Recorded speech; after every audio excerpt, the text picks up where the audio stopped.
ஏன் பார்வதி, ஒழுங்கா காலேஜுக்கு போய் படிச்சுட்டு வர்ற ஒரு பொண்ணுக்கு காலேஜ் 3:30 மணிக்கு விட்டா வீட்டுக்கு வந்து சேர 1:30 மணி நேரம் ஆகுமோ?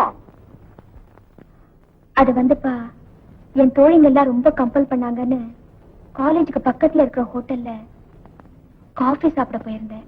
உன் பொண்ணு காலேஜ்ல இருந்து வீட்டுக்கு வந்தா நீ காஃபி போட்டு தரது இல்லையா? தராங்கப்பா. ஆனா என் சிநேகிதிங்க எல்லாம் ரொம்ப தொந்தரவு பண்ணாங்கன்னு தான் இன்னைக்கு காலேஜ்ல தோழிகள்லாம் காஃபி சாப்பிடலாம்னு கூப்பிடுவாங்க. நாளைக்கு ஒரு கிளாஸ் கட் பண்ணிட்டு சினிமாவுக்கு போறான்னு கூப்பிடுவாங்க. இப்படி அவங்க சொல்றதுக்கெல்லாம் இடம் கொடுத்துட்டே போனா ஒரு பொண்ணுடைய எதிர்கால வாழ்க்கை 4 பேர் மதிக்கிற மாதிரி அமையாது, மிதிக்கிற மாதிரி தான் அமையும். இந்த ஒரு தடவை மட்டும் மன்னிச்சிருங்கப்பா. நாளையில இருந்து காலேஜ் விட்டது நேரா வீட்டுக்கு வந்துடுறேன். என்னடி நீ பாட்டுக்கு போயிட்டே இருக்க?